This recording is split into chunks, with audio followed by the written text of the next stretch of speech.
you intend to invoke your Fifth Amendment right as to any question that the subcommittee may ask you on these subjects today? I will. I'm disappointed and because of your answer, but I believe that because I believe you have important knowledge, and I'm hopeful that maybe at some point in time that you'll reconsider and come back and testify before this committee.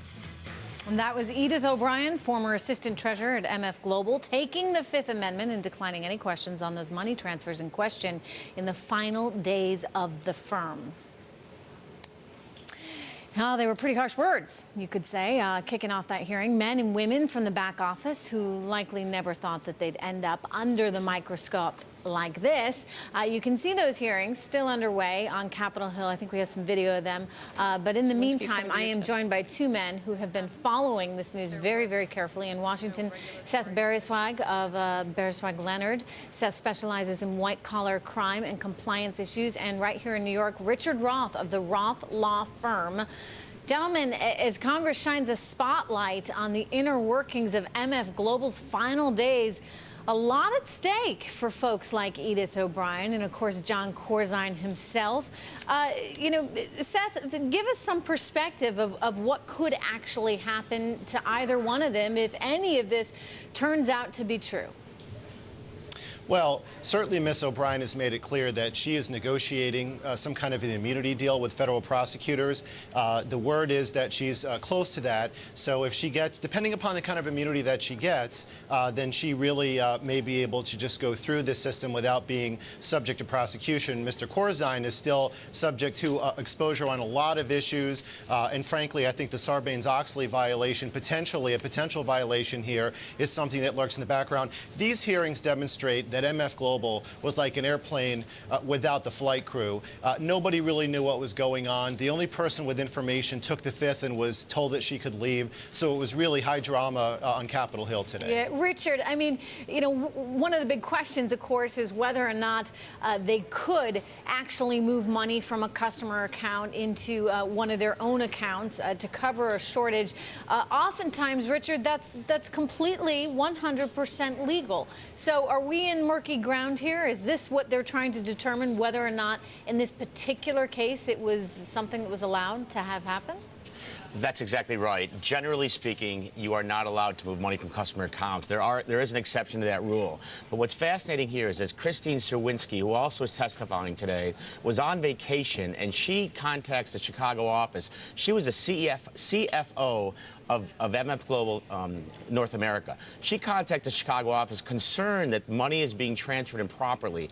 That's October 27th. For the next 4 days, the proverbial what hit the fan, and Ms. O'Brien presumably was right in the middle of that. So it gets very serious here, what went on at MF Global for those 4 particular days. Well, Richard, it sounds like there's confusion, but there's still no sense of what actually happened, and therefore it kind of undermines the notion of a smoking gun. Isn't that right?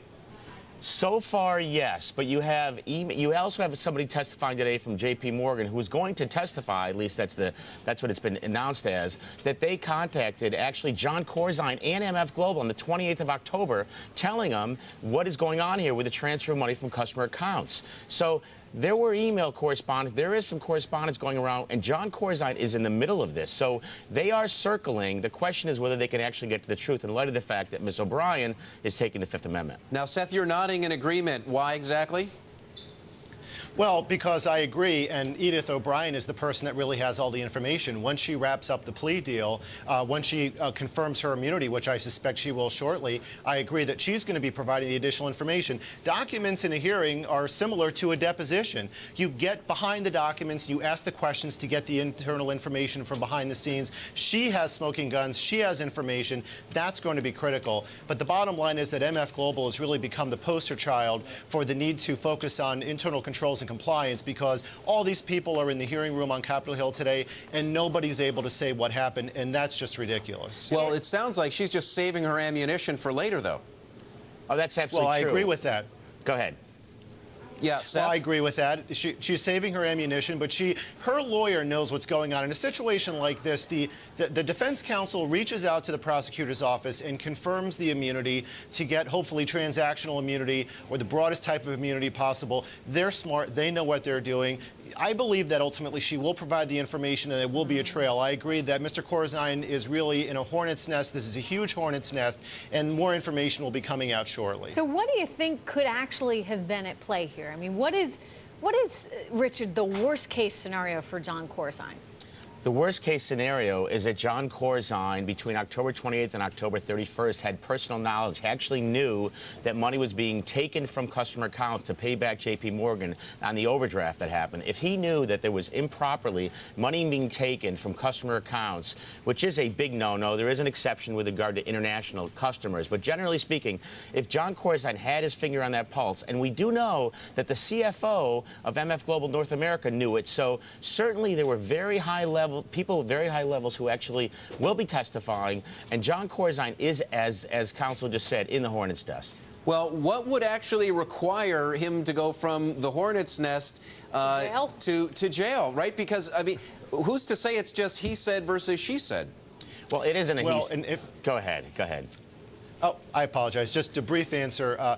If you have to show knowledge, but you can also have something that's known as willful or deliberate ignorance. If there was essentially a gross negligence standard where he knew or should have known, that's also something that the prosecutors could latch on to. So they're going to dig deeper in to see what they can find in terms of what he knew or should have known during that critical time frame of those couple of days. But that kind of gross negligence, isn't that pretty hard to prove, Seth?